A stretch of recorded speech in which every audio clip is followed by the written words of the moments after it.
Imagine a book so massive that two men can barely lift it. 75 kilograms of parchment and leather made from the skins of more than 100 animals. Within it lies the Bible, chronicles of kingdoms, medical cures, astrology, even forbidden spells. But in its heart is something no holy book should ever contain: a full portrait of the devil himself, claws outstretched, eyes glowing as if alive. This is no legend. This is Codex Gigas, the devil's Bible, and it should not exist. The 13th century was an age of shadows. Monasteries rose from stone and prayer, their halls echoing with chants that sought to banish the terror of demons, plagues, and death that stalked the outside world. Within the high stone walls of one such monastery, hidden deep in the forests of Bohemia, lived a man who would forever change the course of legend. His name was erased, deliberately forgotten. History does not remember him as a saint or a scholar, but as a condemned man. A monk who had broken his vows so severely that the punishment awaiting him was the harshest of all. He was to be walled alive inside the monastery, bricked into a cell with no escape, to die slowly in silence and darkness. This was not merely death. It was erasure, his voice silenced, his body hidden, his soul damned. Faced with such horror, the monk fell to his knees, but instead of begging for mercy, he made an extraordinary offer. He swore to the brethren that in a single night he would create a book greater than any the world had ever seen. A book that would contain all knowledge, the holy scriptures, history, medicine, even the secrets of the stars. A work so vast it would glorify the monastery for eternity. The monks scoffed. Such a promise was madness. To write the Bible alone could take decades. To compile knowledge from across Christendom, impossible. But perhaps, they thought, if he could perform such a miracle, it would be proof of divine forgiveness. And so they gave him the chance. That night, the monk was locked inside his cell. A single candle flickered, illuminating blank sheets of parchment stacked high. He dipped his quill and began to write. Line after line, scripture and history spilled across the pages. Hours passed. His fingers cramped. The candle guttered low. He realized the truth. The task was not simply difficult. It was impossible. Panic set in. His breath came in gasps. His eyes blurred. He could not finish even a fraction of what he had promised. And when dawn came, the wall would be sealed and his fate decided. It was then, in desperation, that he whispered a prayer. But not to God. He prayed to the darkness, and the darkness answered. According to legend, a shadow filled the room. The air grew heavy and cold. The candle extinguished, though no wind stirred. And standing behind him, vast and horned, was the devil himself. The monk, trembling, made his plea. Finish the book, save me from death. In exchange, take my soul. The devil agreed. By morning, the impossible lay upon the desk. A colossal book, written flawlessly from beginning to end. Hundreds of pages, immaculate script, no corrections, no hesitation. One single hand had written it all, but no mortal hand could have done so in a single night. The Codex Gigas, the giant book. But the proof of the pact was there, bound between its pages. Amid holy texts and chronicles, one page stood alone, a full portrait of the devil grinning in triumph. His claws stretched wide as though reaching for the reader. His eyes, painted a green so vivid they seemed to glow in the torchlight, followed every gaze. The monks recoiled in horror. Some whispered miracle, others whispered curse. But none could deny what stood before them, the largest manuscript ever created by human hands. And soon the whispers grew louder. Those who touched the book sometimes fell ill.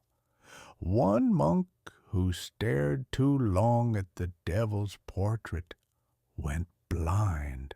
At night, when the book lay open, monks claimed to hear faint whispers, like chanting turned to laughter. Some swore they saw the devil's eyes shimmer in the candlelight. Yet the Codex was too magnificent to destroy. Pilgrims came to see it. The monastery became famous. It was said that no greater treasure existed within Christendom. But with fame came unease. Was the book a miracle of God, or a monument to damnation?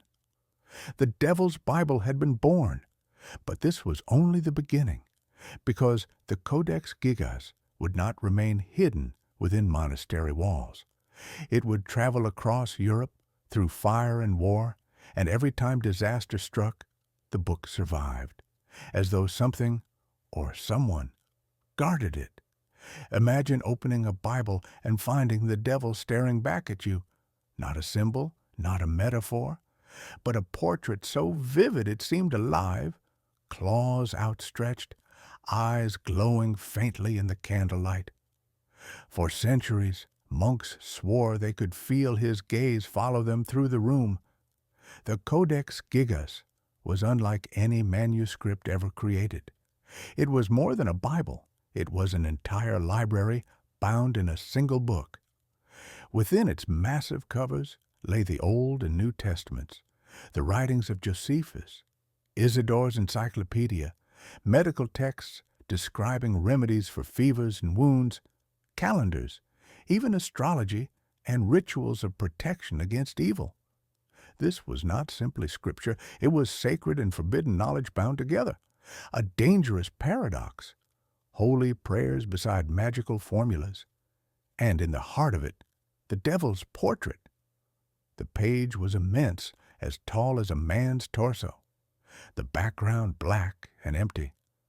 The devil hunched forward, squat and grotesque, with horns, claws, and a scarlet tongue lolling from his mouth. His eyes, painted green with strange pigments, seemed to glow when light struck them. To medieval eyes, this was not metaphor. It was a presence. Monks feared leaving the book open at that page. They whispered that it gave off a chill, that shadows lengthened when the devil's image was exposed. At night, some claimed the eyes gleamed faintly, as if alive. The Codex became known as the work of the devil, and with the name came stories. The forbidden pages within the manuscript were prayers against evil spirits, but also incantations, strange rituals, and formulas for protection. These sections were read in whispers, if at all. A monk who lingered too long over them was said to have gone mad, ranting about voices in the walls. Another fell into fever after copying a single spell. Still others swore they heard footsteps pacing behind them whenever the book was open. But the whispers grew worse. Some claimed that when the book lay on its lectern at night, voices could be heard from it, soft at first, like chanting, then laughter, then silence. The monastery became uneasy. Candles extinguished without reason. Doors creaked open. At night, brothers avoided the library. The Codex was both their treasure and their curse. Pilgrims and fear word spread beyond the monastery. Pilgrims began to arrive, traveling miles to see the wonder. They marveled at its size, its flawless calligraphy. Some dropped to their knees in awe. Others recoiled at the devil's portrait, but many left unsettled. Some swore they felt the devil's eyes watching as they prayed. Others claimed to feel a cold draft as they passed the book. One visitor fainted outright when the portrait page was turned. Even kings desired to see it. For the Codex was no longer merely a holy manuscript. It was a relic of mystery, tinged with dread. The curse of possession. Soon, strange misfortunes were tied to it. One monk who guarded the book died suddenly in his sleep. Another, who mocked the devil's portrait, fell down the monastery stairs and broke his neck. Each incident fed the legend that the book carried a curse, that the devil exacted a price from those who disrespected his image. The abbots debated whether to keep it. Destroying it seemed unthinkable, not only because it was a priceless treasure, but because none dared attempt to burn a book written, perhaps, by the devil's own hand.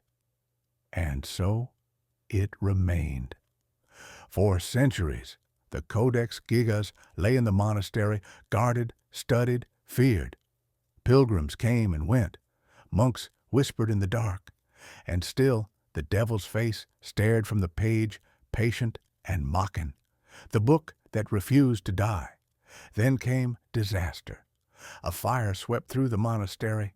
Flames consumed parchment, beams, shelves of manuscripts. Smoke choked the halls.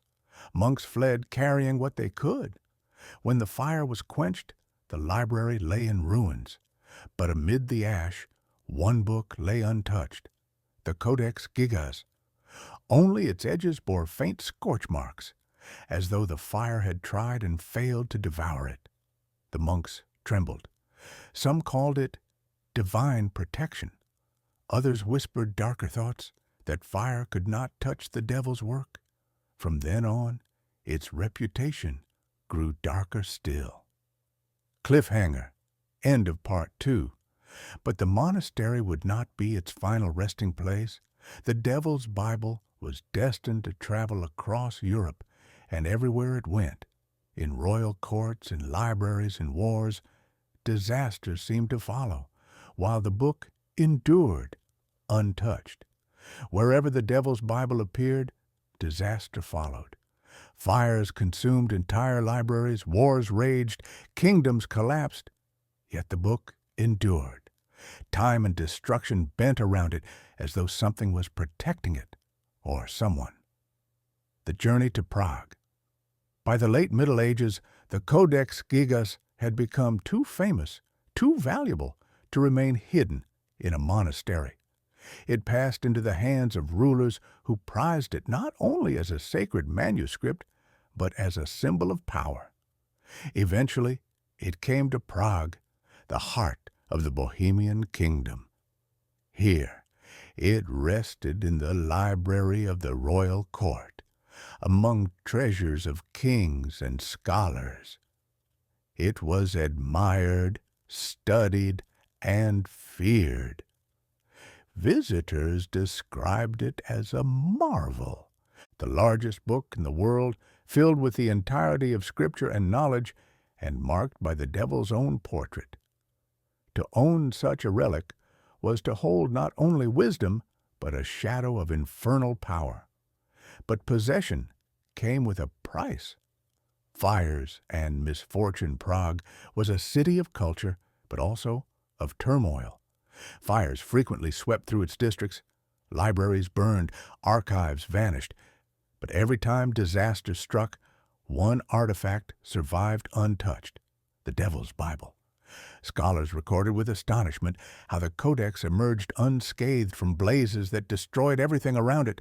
The edges bore smoke, the covers faint burns, but the book remained intact, legible, impossible to destroy.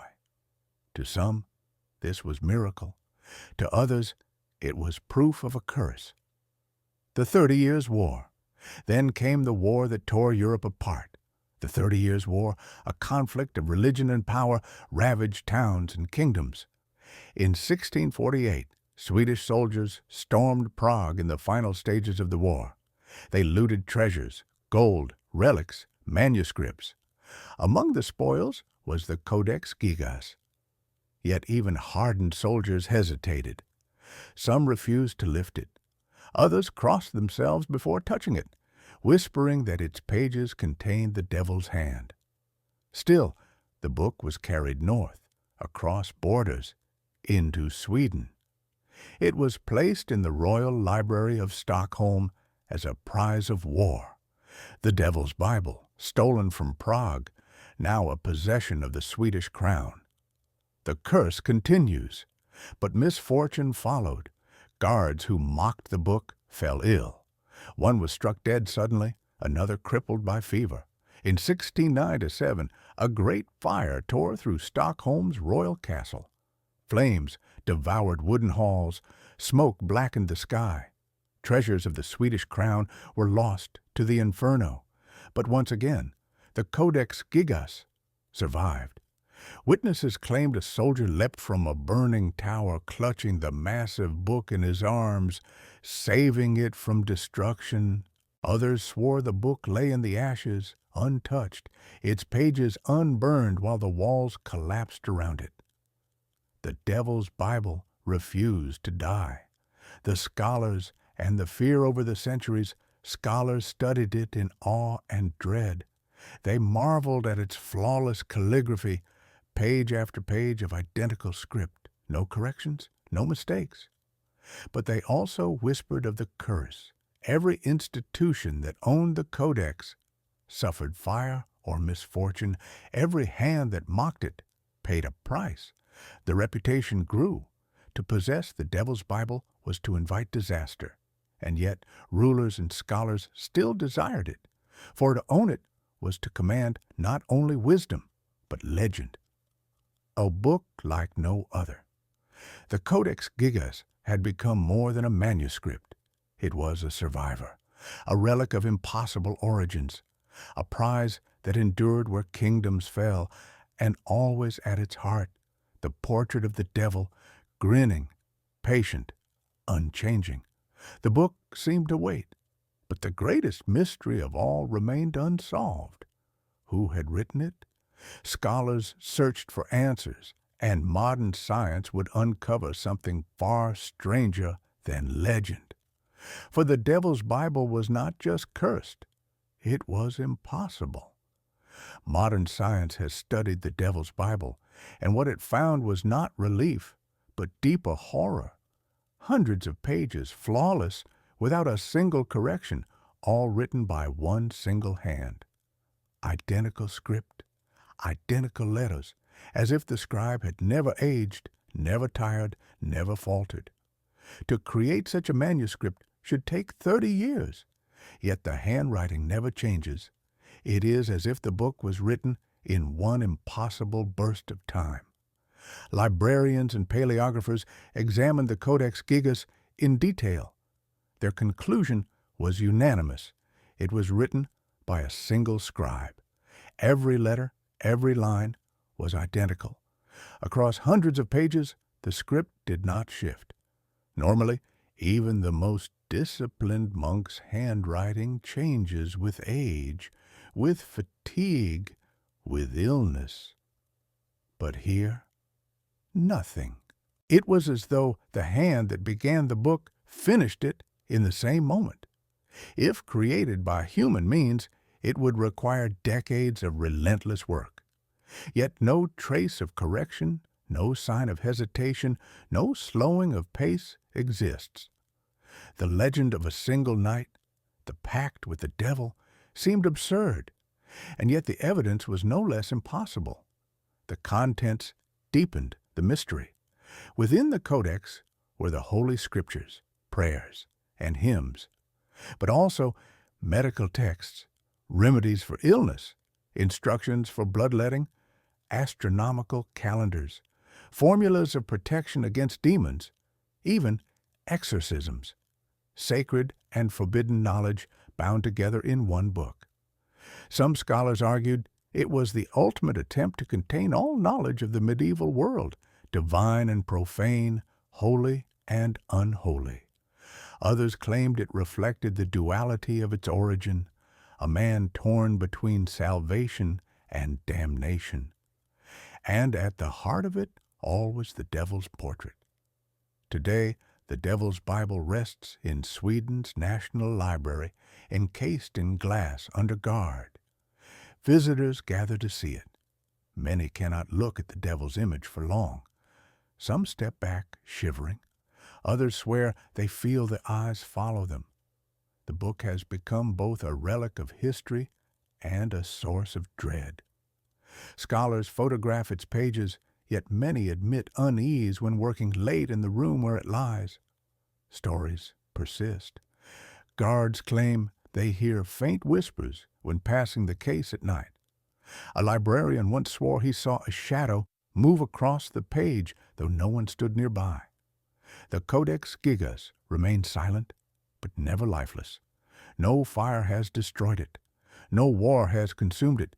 It has outlived empires and kings. Everywhere it traveled, disaster seemed to follow. Yet the book itself endured, immaculate. Even now, centuries later, it retains its aura of danger. Scholars debate whether it is merely legend or whether possession of the Codex truly brings misfortune. But the pattern remains. Perhaps the Codex Gigas was not the work of a demon, but of human obsession. A single monk who gave his life, not in one night, but in decades of solitude, pouring his existence into parchment and ink until nothing of himself remained but the book. Perhaps the pact was real. Perhaps the devil did indeed finish what no man could. No answer satisfies. No theory closes the wound of mystery. The Devil's Bible is not merely a manuscript. It is a paradox, a monument to knowledge and fear, to human ambition and infernal legend. It has outlasted empires, survived fire and war, and still it waits, massive, silent, patient. Perhaps it is not we who read the book. Perhaps the book is reading us.